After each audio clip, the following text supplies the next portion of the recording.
Taji? Is there any public comments on myself and Alana sitting as the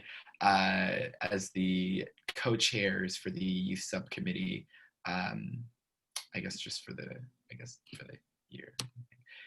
Any thoughts or anything on that? I guess some of the things that Alana and I already talked about in the background of things is we're focusing on is emphasizing getting more youth to these meetings and emphasizing the importance of that, along with presentations and collaboration with other organizations that are in the Portland area, moving forward for our meetings. And that's sort of one of the goals. And we'll talk about that more in depth on the agenda as well. But that was just some of the things that her and I were like planning, along with Britt, actually. So sort of there was such thing as 3 co-chairs, another thing. Okay, well, if no one else has anything to say, I guess that's let me just chime in and say one thing so that the public comment period isn't completely useless. I do think it's important to take public comment before a vote. I think that's part of the city process in boards like this. But, you know, Taji, you've been excellent. I haven't met Alana except through the training. So I wholeheartedly support, you know, you taking a increased leadership role. I've been very impressed with what you've done, not only with this committee, but in your free time with the Raising Justice and all the rest. And Britt, I know you've done a lot with that too. And I know Alana's a member as well. So I've been really impressed with the work you guys have all done, and I, you know, support you taking a further leadership role. And as always, let me know how I can help you. I'm here, you know, as a tool for you guys. So I want to be helpful when I can. Thanks, Jared.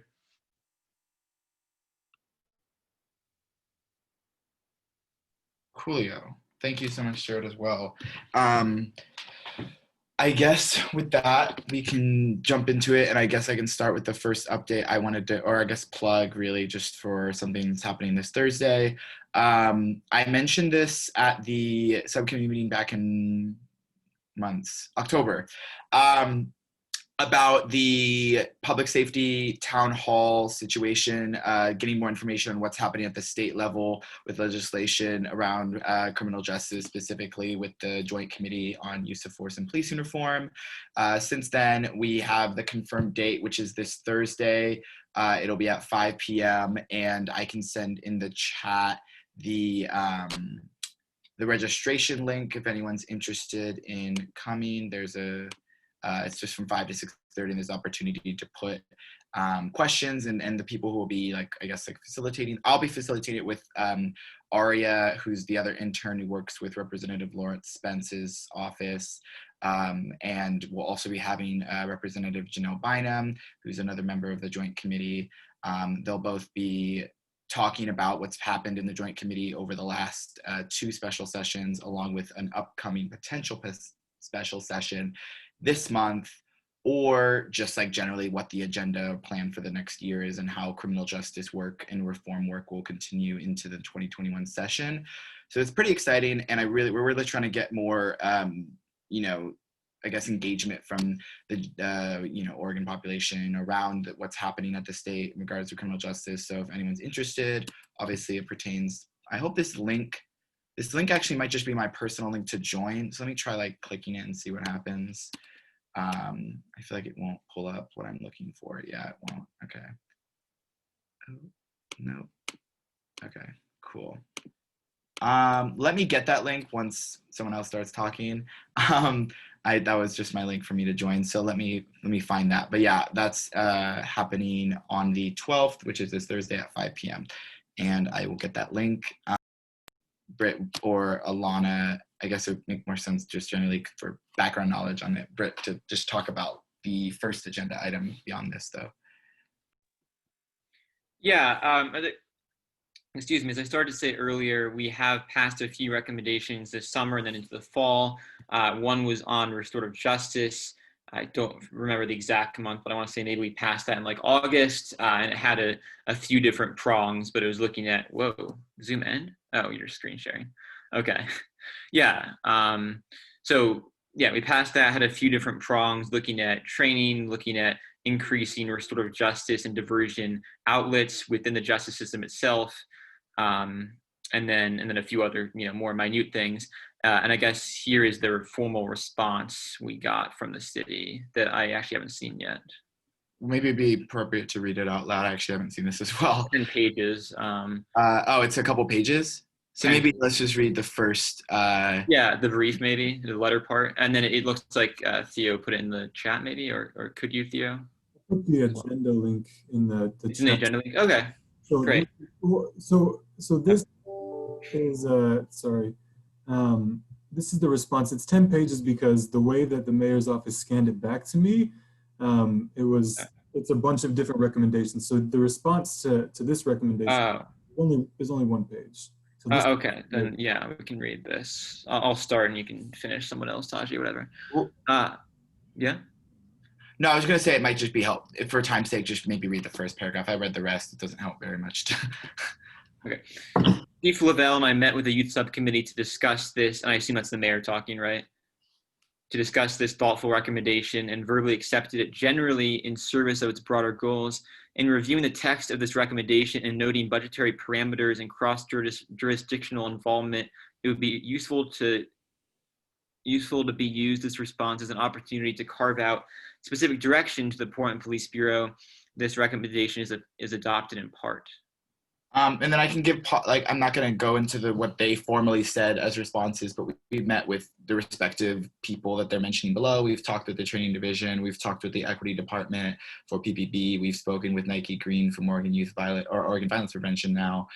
We've spoken with a numerous amount of community partners in regards to restorative justice as something that should be moved forward in the city and also in the county.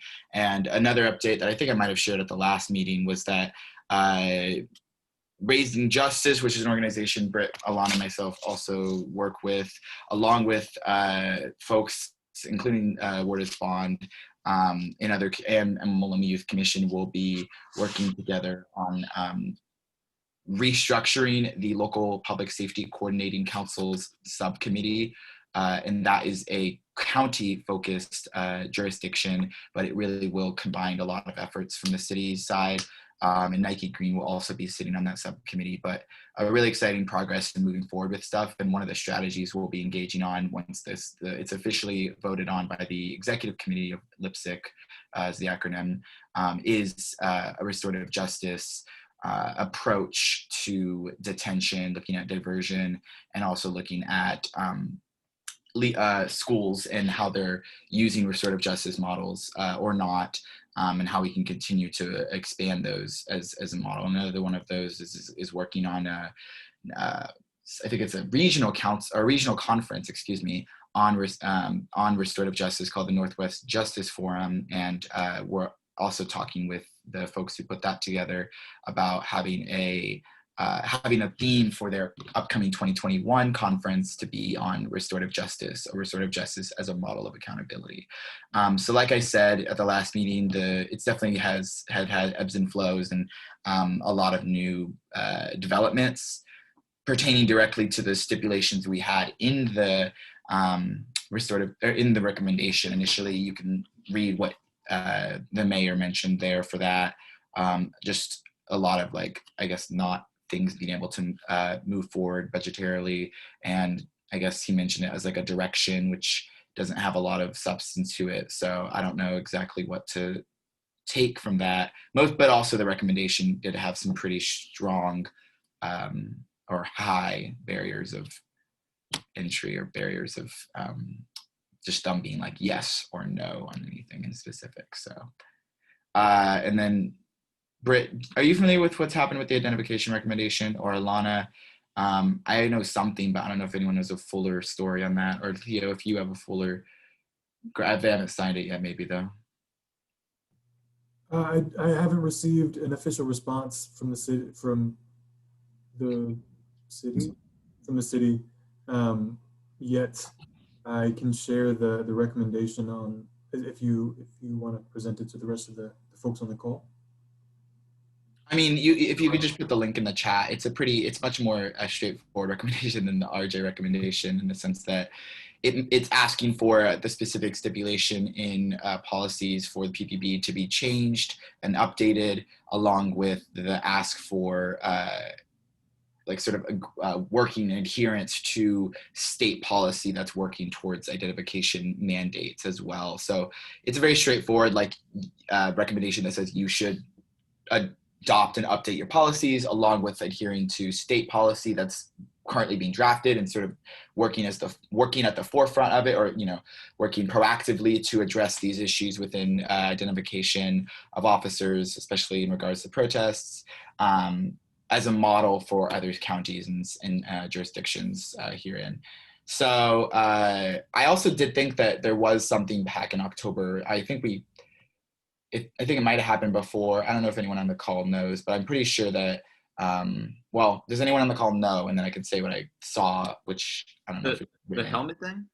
Yeah, I think that's what I saw. But I don't know if it had like a Wheeler being like, well, PCCEP said this, blah, blah, blah. So I don't know if it was even related. I think it was a general thing they were trying to address. That was what, when I spoke with IPR's director, Ross Caldwell, he mentioned that it is something that he expressed as an issue to PPB. And I think that due to that fact and other probably numerous complaints on IPR's department, or not on IPR, but on the police bureau, that they made those changes with not looking at our recommendation necessarily. But I guess it was a good thing to, they didn't do what we asked them to do in the recommendation. They did something related to identification.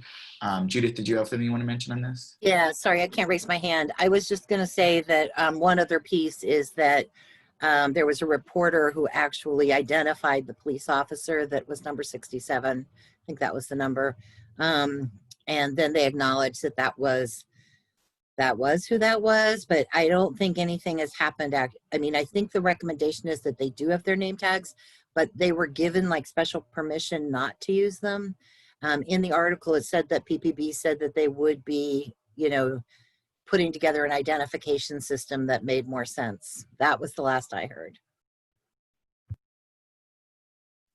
Yeah, and I mean, I guess like the ask we had in our recommendation was, I guess, not just like take a look at it. We had like a specific, like we said, policy directive 013, I think 0312.5 should be updated to not allow for ambiguity around officers identifying themselves or not in circumstances that the supervisor authorizes or whatnot. So that was really what it was about. So I wonder if it's like they're gonna work towards making the change, and putting that out, or if they're just gonna be, we'll see. Hopefully they maybe even look at ours and be like, oh, well, we were looking for a solution. Here's a solution that they put together, because it was pretty straightforward. And also when we spoke with other folks, it's not even I don't think they could pull the budgetary card because it's not an expensive lift in any way, shape, or form, especially if it's just a policy update. But anyway,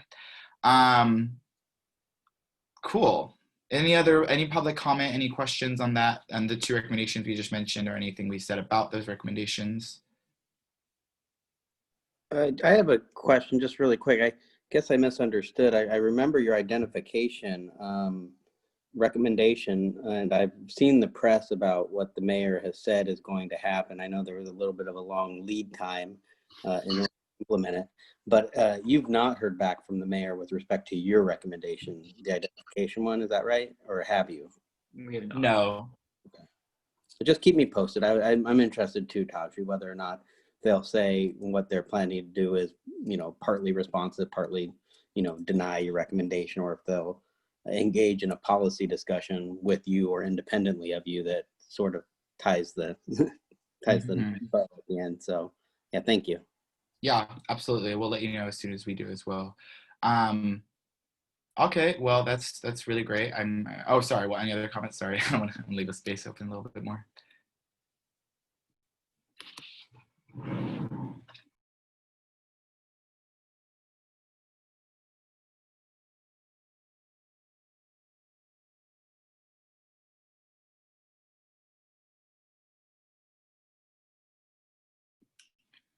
Alrighty.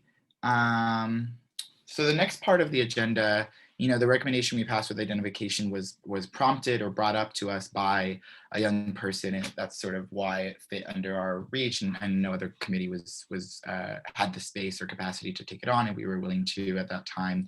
And I think it was a successful recommendation and in context. And I think that moving forward as a youth subcommittee, we really wanted to take the next amount of time or so to talk about a plan of action. And like I mentioned earlier, in regards to Lana and my position here as the co-chairs, we wanted to usher some more support and engagement from young people.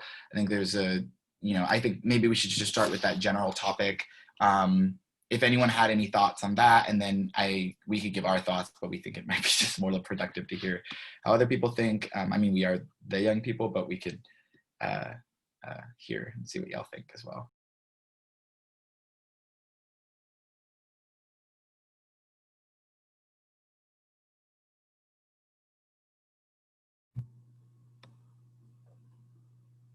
Go ahead, Tito.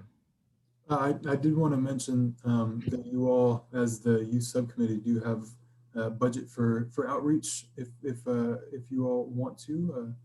I know that we've had these discussions in the past, but I just wanted to remind you that I know that folks haven't used their allocation, I guess, or whatever for budget, mostly because of COVID stuff. It's really hampered the outreach efforts in a lot of ways, but there are other ways to spend money to really do the job of outreach. So I wanted to just remind you all that we do have some finances for outreach efforts, or for trying to pull folks in and guest speakers. I know we're going to talk about that later, but there is funding for that.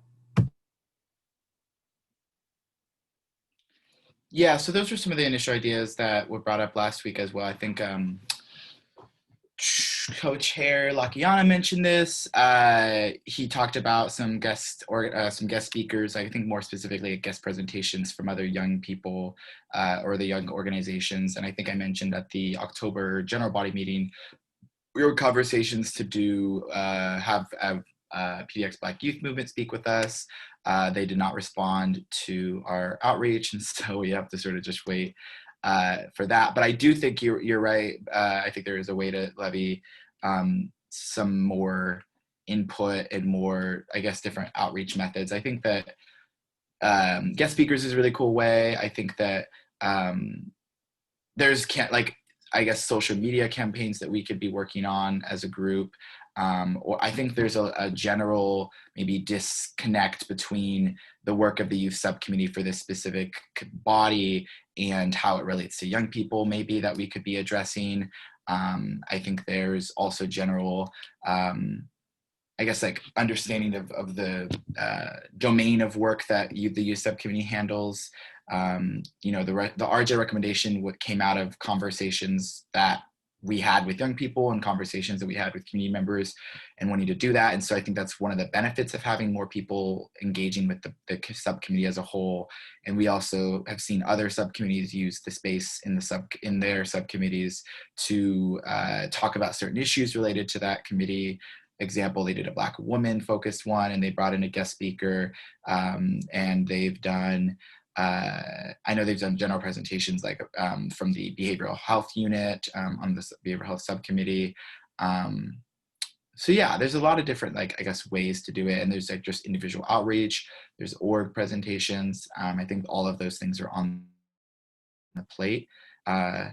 Did Britt, Alana, or Jamari, y'all have any thoughts?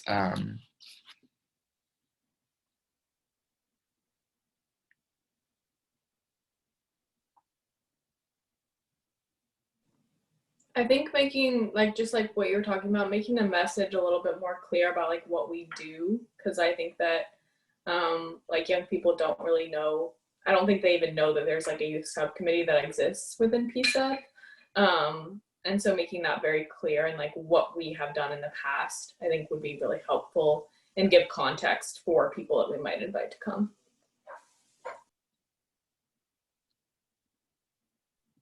Yeah, I had a somewhat similar idea. When I think about what's worked for us in the past, especially just having Brian, for example, come in with that great recommendation and sticking with it, as we work together to put that together, I think what that suggests is that theoretically it could be more important is outreach versus bringing people here. I think we just need to get the word out to other, our peers, other young people, that this is like an option for them to come talk to us about, whether they come in person or just like submit something on the website if that's an option. It is an option, things like that. So it's obviously it's a tough year to do that with COVID and everything. Like we can't necessarily go in person and speak at a school club, but I think finding ways to get the word out, to me, is probably more valuable than just bringing in speakers. Yeah. So I think it's it's a both conversation. I think initially starting with what Alana was talking about might be in our benefit. Oh, I'm sorry, Jamari, do you also have anything else you wanted to mention? No, I don't. Okay. Yeah, I think there's a space to take on some of the initial like conversations on messaging. We can take a look at like what our mission statement is, take a look at if there's other pieces of that we should be adding, like maybe goals or objectives going into these, like Britt and my next terms as other young people, then Alana's fresh new term. We'll sort of have a really awesome opportunity to like plan out what we want to do for the next year or so with this committee. So yeah, I would say we should start out, maybe take a look at what the mission is, and I take a look at where I'm pulling it up, or unless Theo has it up. I mean, I'll throw it as soon as Theo gets there first. Oh, I don't think they put up the agenda, Theo. Is that, or not the agenda? Excuse me. Is that somewhere? I couldn't find it. I had to link through the calendar. Yeah, I went through the calendar to find the agenda. Oh, not the agenda. Apologies. Sorry. The mission. Mm-hmm. The mission. Is that on the website, Theo? I don't know. I feel like it is somewhere. The mission of, like of the subcommittee that we created. Yeah, we put it up there.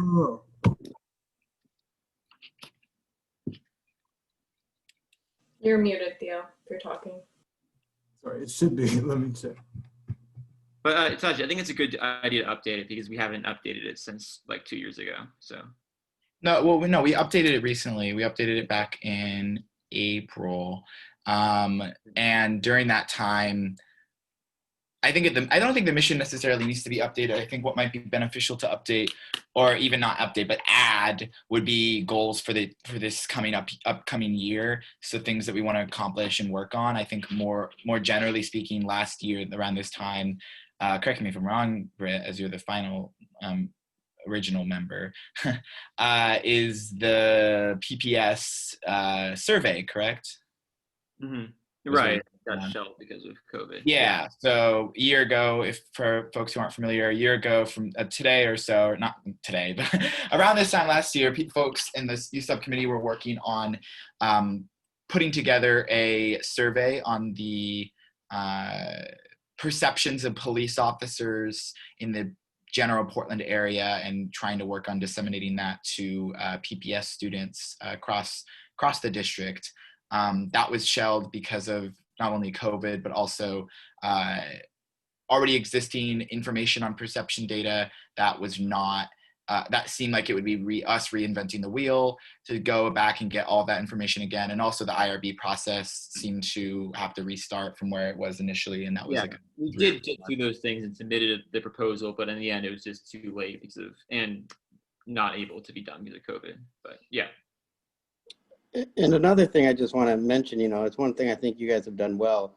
You've pivoted where you've needed to, whether that's because of the pandemic, but I remember that survey was focused primarily on the school resource officers. Right.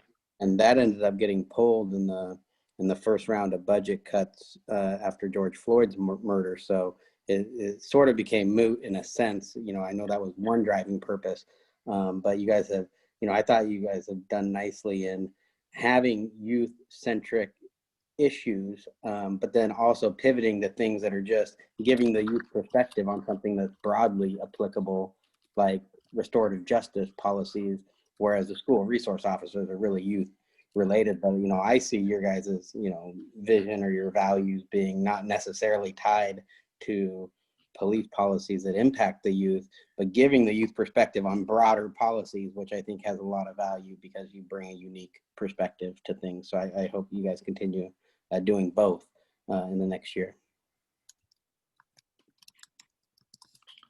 Okay.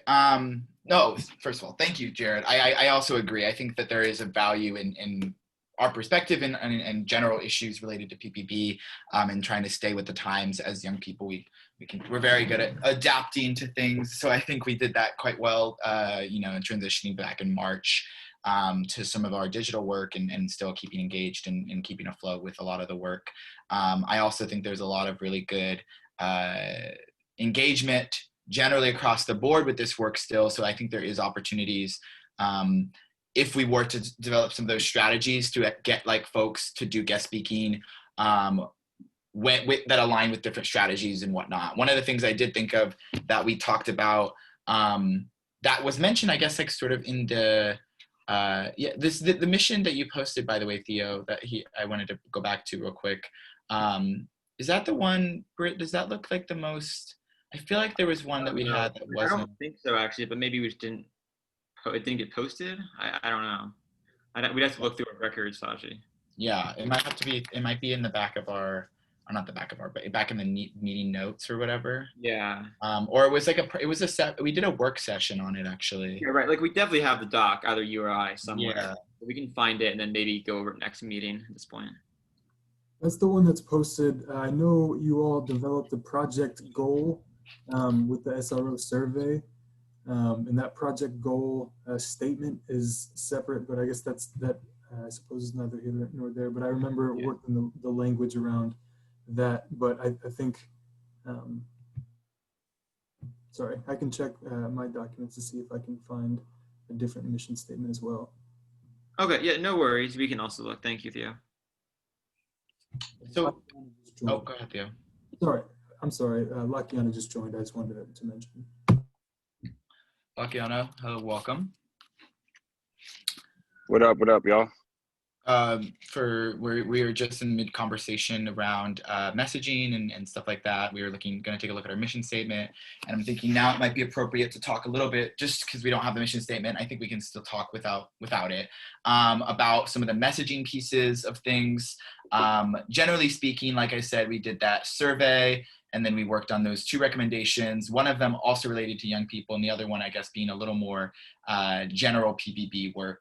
And so there is opportunity within the subcommittee, I think, to continue to do, obviously, youth-centric work, looking at maybe even like what is PPP's role with young people now, considering that the youth services division does not exist anymore. I know that Aaron Schmotz, Sergeant Aaron Schmotz, is the final, I guess, like, you know, person focused on youth-related topics at the bureau, and we've spoken with him about, like, I guess what his work is and what his mandate is under Chief Lavelle, and I don't know if that's a conversation we want to start with. I guess. We could talk with him and sort of see what PPP sees their role is with the youth in the Portland area is now, how they will continue or not continue with certain aspects of engagement. Obviously, the SRO program doesn't exist anymore, but I know that the Youth Service Division also did things like Youth Runaway, so dealing with that. They also had, I believe, some community engagement roles that they took on that I am not super familiar with exactly. I know that specifically, I know the runaway program just because I knew one of the officers who did that, or lieutenants who did that. So that's something. I also think there's opportunity with talking about like schools and you know, I know that the biggest thing that schools are dealing with now, I guess, related to like school safety is cyberbullying. I don't know if there's something around that we want to engage on that would, I guess, like in supplementing like PPP's role, since they aren't SROs anymore. How can we support, you know, the youth and our peers in schools to ensure that things like cyberbullying aren't happening? Maybe that is out of our jurisdiction, but I guess that's something we can discuss. Yeah, other folks have thoughts? Yeah, I think just also in this process of like changing our messaging, like trying to hear from young people, like what they want to see in the form of a recommendation, or like things that they want PPB to be doing differently.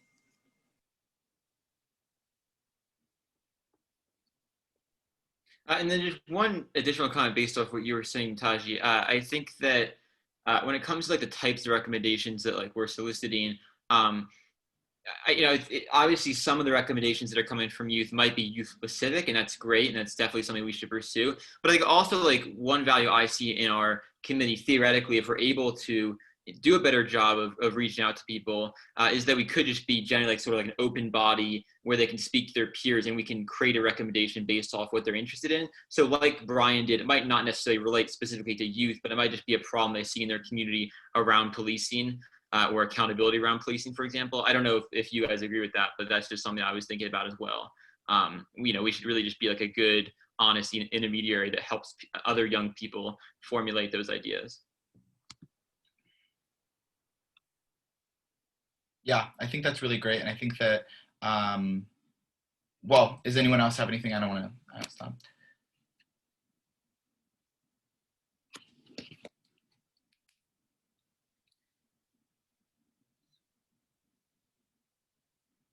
So I guess we can talk a little bit about, I guess, just engagement efforts. I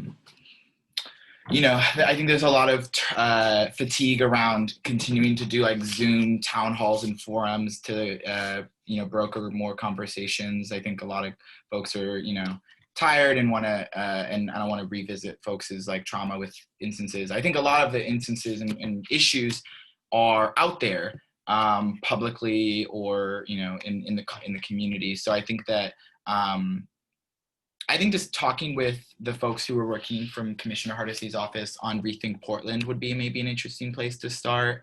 I know that they held a number of different listening sessions, and I think they had a lot of actionable ways to translate that into policy. I think maybe a conversation with them and maybe ways that we can support that and maybe things that they felt were out of the domain of Commissioner Hardisty's specific office that maybe we want to like recommend directly to the mayor or to PPB might be cool to start with. I also think that talking with, maybe like NYC's Youth Against Violence Subcommittee, which I know Lana sits on. I don't know what their work is right now, but I know they did a lot of Know Your Rights work back in the day. I don't know how that pertains directly. I know Word is Bond also did Know Your Rights work. And these are like, sort of, if we're not going to be, holding an event to solicit information related to like, I guess, police perceptions, maybe it would be beneficial to do something focused on like, what do youth want to see police look like in their communities? And I feel like that conversation might help us shape other recommendations. And I feel like it wouldn't include the need to like, do the same sort of formats of perception information that's already out there. It's sort of more focused on the areas that are most important. So we can do that, and maybe not and we could look at the recommendation list that I think Hope is aggregated on that spreadsheet Theo has been working on, and go through that pertaining to the one that we see as a subcommittee we feel like we could put an interesting take on. So those are two options or avenues we can do, and I think maybe a session on that would be helpful, a work session. Yeah, that's a great reminder, Taji. I actually sort of forgotten about that list. I think that, obviously we can talk about this offline as well, but maybe even all the members of the committee looking at that list before and just coming in with a few ideas would be great. So yeah, I like that idea. And then lost my train of thought, but had a second thing. Oh yeah, well, I just generally would agree that I think there is fatigue around those bigger meetings. So, and just in general, I think meeting with people one-on-one is a good way to go. We definitely know people we can identify. It might be a group, but just those smaller one-on-one meetings are definitely to be better. And that's what's worked for us in the past.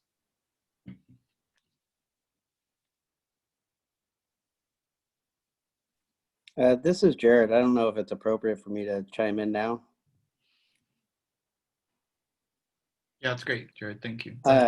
Yeah, so, one of the things that caught my attention, I think, while you were giving out some ideas, Taji, was the idea of the fatigue. I understand around large town halls where you listen, you take notes, and maybe recommendations come out of it. I think there's another way to approach that might be worth considering, and along the lines of something else you said, where, you have Know Your Rights campaigns. And, to the extent you had a town hall that, wasn't just listening to people's anger, but was offering a service about the rights young people in particular have, that might be another way to go. And I know Lakiana has done that with His Word is Bond, and I know there are other organizations who do that. But, it does dovetail into a significant policy issue that I know has been considered by the Bureau and is going to continue to be considered, which is, banning consent searches, because there's so much, potential problems around consent searches. And I know the GVRT had used them frequently, and all of a sudden, people of color tend to consent more often, or, they're said to have consented, and perhaps that's not a reasonable consent. If you ban them, that's one good way to get rid of it. But, you can do educational service pieces and then tie it into a recommendation, get the interest. And that might be just something to consider. I'm just throwing it out there, not that it's a good or bad idea, just something to consider. Yeah, we could, I know, Alana, you're here from, I think the Know Your Rights work of YAV, of the Youth Against Violence Committee, was not police oriented. It was immigration oriented, right? Yeah. So maybe Lakiana or Jamari, I guess, what are your thoughts on that potential idea related to like searching? And then we could make it like some sort of event that then we would then, work to get an audience to young people, more specifically, not just an audience, to get young people to, and then tailoring that into a recommendation pertaining to whatever PPP's directive relates to searching is or not. I think that's a good idea, because I know there's a lot of young people that don't understand their rights or like how to go about things. So teaching them and then also having a recommendation about it would also help a lot too. And from your personal experience in previous Know Your Rights, or have you led any of the Know Your Rights work? I know y'all were doing those like in schools before COVID. How was it? Like, what is the, was there general, like, I'm assuming if they're in the class, they can't really not engage as opposed to Zoom where you don't have to talk and no one can say anything. But like, in class, like how did people take that? Were they enjoying it? Was it mixes? Was it workshop focused? Was it video and then application focused? Or? So at the time we were doing the Know Your Rights training, I wasn't a part of the program, but we started our summer program. We did a refresher for everyone, just because like even for the like incoming people, a lot of them didn't know about their rights at the time either. So, but Lakiana can tell you about the in-class stuff because he was there.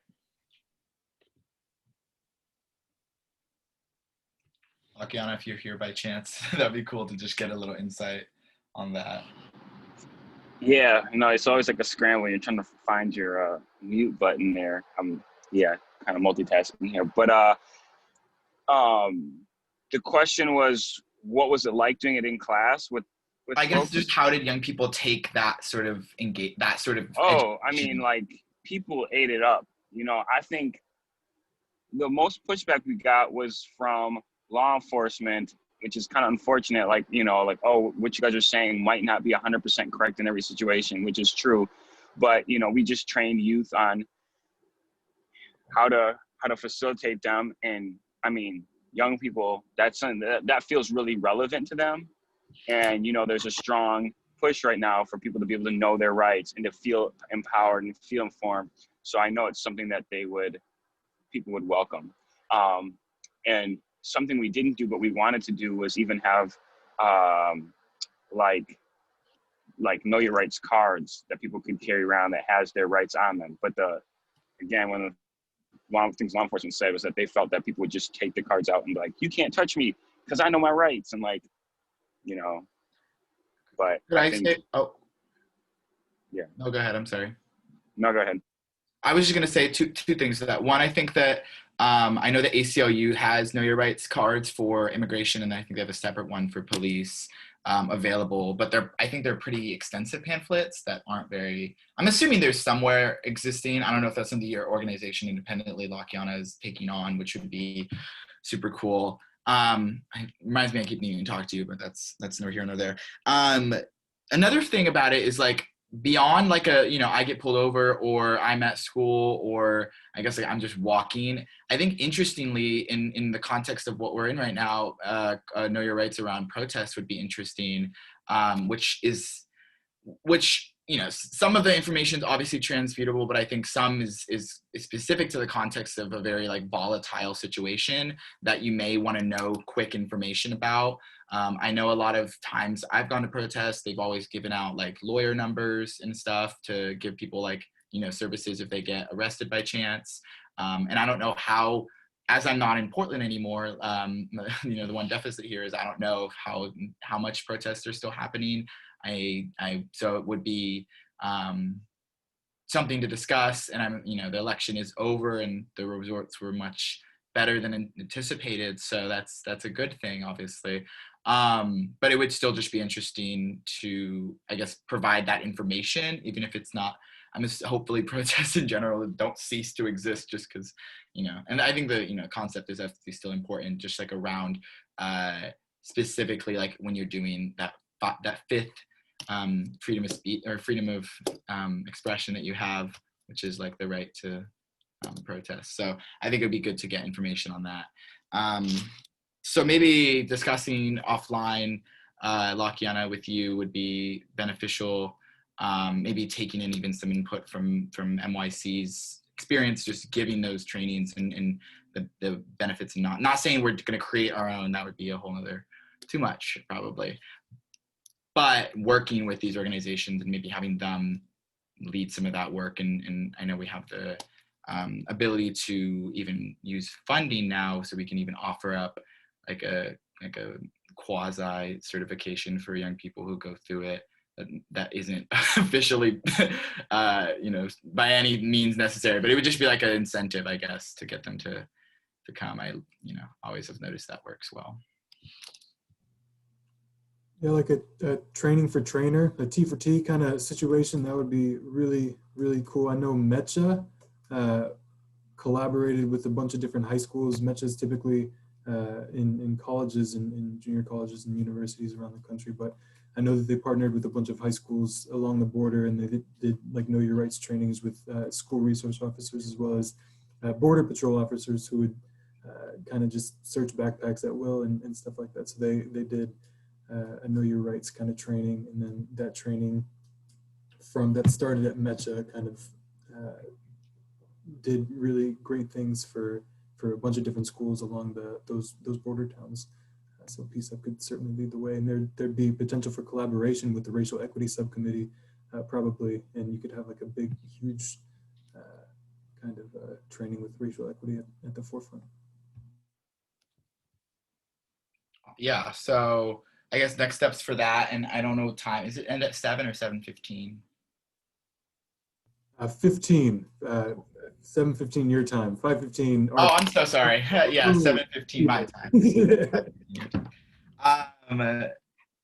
I want to make sure we got the identifying. Oh yeah, so this is all related. So I guess the next steps for this specifically, I think a general work session, maybe like an hour worth of time for the subcommittee members to talk about the mission, general strategies moving forward, which would encompass it. And then in the general strategies, we've already started to figure out some of those, which includes, talking with a mixture of different individuals, but probably including Lakiana and, from my experience and Britt and Alana, who are all in the Youth Against Violence Subcommittee, bringing in that experience, and maybe talking with Andrea from her previous experience in doing it, about the Know Your Rights there, discussing generally moving forward, like what would be the best way to have young people lead the training, and then discuss how we can best collaborate with the Racial Equity Subcommittee. So that's like two next steps. One's the work session. The other is like, I guess, like another meeting with some cool folks. Thank you, Judith. Have a great rest of your afternoon. Thank you. Thanks, everybody.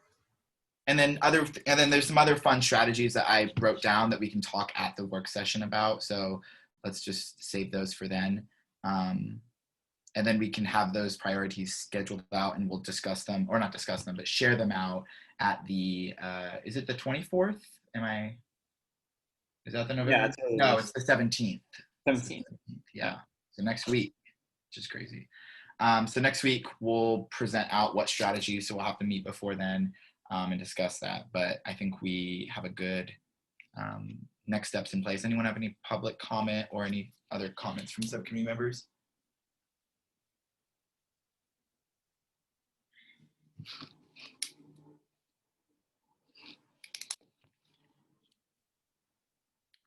Alrighty then. Oh, I guess we can talk about this so we can have this in our mind, because I think one of the things we want to do, these are all really great things to get more engagement from young people and get them to be more engaged in the subcommittee. In that, we'll have hopefully the opportunity to bring in some speakers and do some presentations. I have a couple organizations I know of in Portland, but I don't know if anyone else in here had some they wanted to share for us to have on like a small list that we could reference when we do that outreach work or go back to.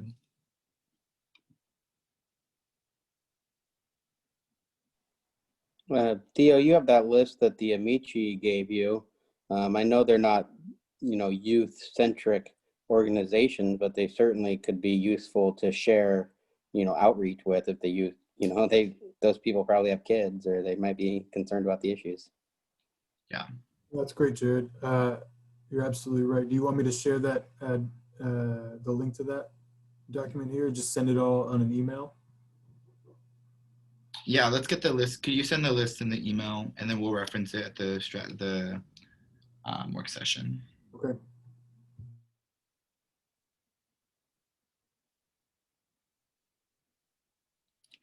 Alrighty. Any other groups or people that they thought people thought of that would be great to present? I think it doesn't need to be like other youth. It doesn't need to be youth presenting to us. It could be adults presenting on a topic that relates or pertains to youth. Because I think that's really important as well. If you need someone from the Department of Justice, I know some people. Yeah, I'm trying to think of exactly. I don't know if that again. No, I think the juvenile system, but I just don't know how much that relates to PPB. It really doesn't. So it's more about like, I guess police records relate to PPB. I think that'd be a really interesting topic. I think something that independently on Raising Justice is working on is like expungement and talking about police or police records or juvenile records that exist. I think that's a really fun thing. Not fun, not fun at all. But I think it's an interesting thing. I guess that, I don't know how much that relates though to PPB, and maybe taking a look at, in our work session, we can take a look at, wait, let me write this down. Some of the policies of PPB that relate to youth, because I'm sure they have some that are just like youth specific. I just can't think of any on top of my head. Oh, I think having Aaron talk about what the future of PPB's involvement with young people would be interesting, because I know they had like talked about back in 2017 in that, like, we read a document that the PPB promised to work on making a youth advisory council or a youth advisory group similar to the other groups that exist, and so that was something. I think we generally, as a group, when I spoke with folks about it, were opponents of it, and I think there was a general recommendation passed in the Racial Equity Subcommittee that were opponents of it as well, and really desired an assessment of those advisory groups. I don't know if there's a status update on those assessments. Actually, Lakiana, do you know if there is? Or anyone else here, really? On the recommendations. Status update on the recommendation pertaining to the advisory groups that PPP presented to y'all, that 5-year plan, and then I remember you and Marcia were working on a recommendation, and then I think it was passed, right? Yeah. I have not heard an update on it. Theo, I don't know if you have anything. So we don't have that. That was when that was the recommendation that was sent to the mayor, but the mayor wanted that recommendation sent to Chief Lavelle. So it was, I guess, a procedural hiccup. So that's the reason now that the recommendations are sent to everybody instead of just one party. As police commissioner, we initially thought they should just go to Mayor Wheeler, and since this is his committee, but now they're just going to everybody. So the Mayor Wheeler doesn't have to assign certain recommendations to go to certain people, but now it's in the right hands. So that's my fault. I should have sent that on to everybody, not just Mayor Wheeler and his team. So that was my fault, but it's in the right hands. So we're waiting to hear from the police bureau. I want to say I had some information or thought that they were not going to adopt that recommendation because they thought it was inappropriate. Like they were happy with the way their stuff was working, and if you guys wanted to talk to the other advisory groups, you could, but I don't know what they'll end up deciding. I remember there being some consternation with the bureau with that recommendation, so TBD, I suppose. Yeah, we'll see what they say in their official their official response on their cover letter. Do they not have the responsibility as a bureau and doing, like, I don't know if there's there is an inspector general, it's Mary Claire. Like, does she evaluate initiatives of PPB, or is that just too much? I know there's a lot of things that PPB does, so it's like not like saying like it's like is that not on her top priority list, I'm assuming? I think they do their own internal, I'm confident they do their own internal stuff around that, but I think there's been some feeling around PPB that they don't necessarily want outside parties dictating when they do evaluations of internal, even though it was the recommendation as far as I read it and how I felt it was just so there could be more interagency collaboration. But I don't know that it was perceived in that way. So we'll see what the response is. It's in the right hands. As I said, I apologize for not getting it to the right folks. Now the process is to go to everybody. The more eyes on it, the better. And then if people want to stop getting my emails, they can say so. Well, was that a recent development, Theo, on your behalf, like on the sending it to people? Early October. Gotcha. Okay. Well, now we just wait. And then process-wise, let's say that the Bureau is saying they're not interested in taking this up.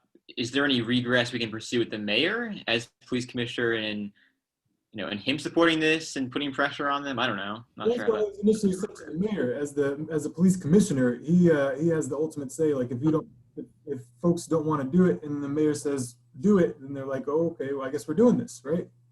So that's why that was my initial reasoning for having the police commissioner's eyes on it, was that he gets to dictate things, and I don't necessarily want to hear a no, and then okay, but I'm going to go over here, because that's not the spirit of the operation. If you just get, this is something you're going to do, in my mind, and I think in the minds of the PCCEP members that I've talked to, the folks that I've talked to, it's a more streamlined process to go to the commissioner who has this committee, right? And then have the police commissioner dictate what happens. I understand that he's a busy person, so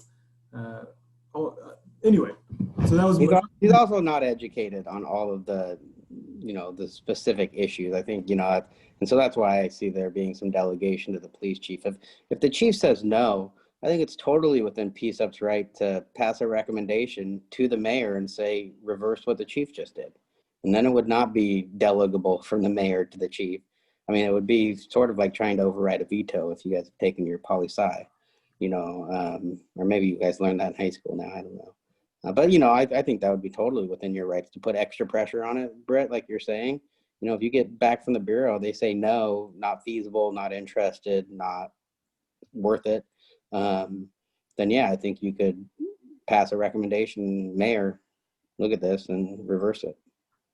Yeah, and like definitely want to see what they say first. I don't want to prejudge here, but well, I don't think that the recommendation was overly critical. It is supposed to sort of be like an outside critique, so it makes sense for an outside, in some regard, outside body or person to look at it versus just inside PBB people to determine if they should keep their practices that they already know and use.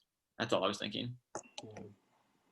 And this one in specific, you know, I shouldn't have, you know, prejudged what the Bureau is going to do with this audit, the advisory groups one, because I don't know, but I have heard some consternation. That's all I wanted to convey. And you know, the reason for that, it wasn't that, you know, I don't think it was a feasibility cost or anything else other than they talk to their advisory groups and they're happy with their advisory groups. And if you guys aren't, or, you know, PCCEP wants to talk to the, you know, different advisory groups, you know, they encourage you to do that. And so, you know, instead of putting the Bureau in between what you guys might want to do with the new, you know, Latinx Advisory Council or the, you know, Alliance for Safer Communities, which does LGBT stuff. I know they came to the meeting and they were sort of confused by the recommendation too.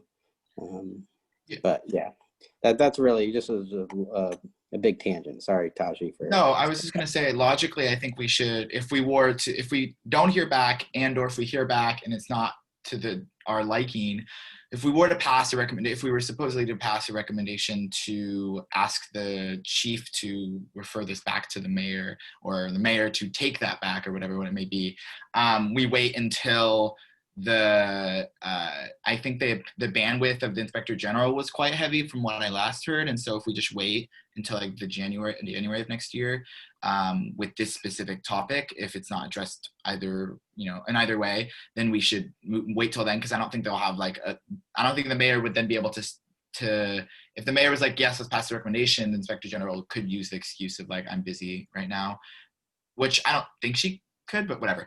Either way, I think that it might be more wise to wait as that recommendation, as it doesn't relate to anything temperamental or temporal, sorry. Cool. Well, I think that was everything on our plate. So I can reiterate the next steps, or if people already got it from me saying it a few times, I will follow up with Alana, Britt, Jamari about Rook session, and then follow up with Lakiana Yav about another meeting after that about the you're right. Just to clarify, Theo, are work sessions public? Do we need to choose a date now or like at least send it out to you after you choose that date? I feel like that's up to you. Work sessions, from what I've seen from you all, you've always aimed to be inclusive, and I think that's assisted in the product of the work session. I know Jared's been involved a lot in the work sessions as folks, but they don't need to be recorded. It's not an official PCCEP meeting. It's just a work session, so no votes will be taken there or anything like that. So is that what are you asking specifically? No, that's a good reminder. Yeah, you're right. I mean, in the past we have made it open to everyone, which is probably what we should do. So I think we'll choose a day and then just get back to you on that. Yeah, that's great. Okay.